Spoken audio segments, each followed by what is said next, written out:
pabalik sa nakaraan. Huwag mo nang balikan, patuloy ka lang masasaktan. Hindi na kulang kakaisip sa isang magandang larawan. Paulit-ulit na binabanggit ang pangalang nakasanayan. Tayo ay pinagtagpo, ngunit hindi tinadhana. Sadyang mapaglaro itong mundo. Inalimutan kahit nahihirapan,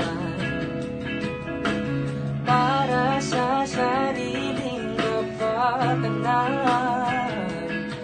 Inalimutan kahit nahihirapan, mga oras na hindi na mababalikan. Pinagtagpo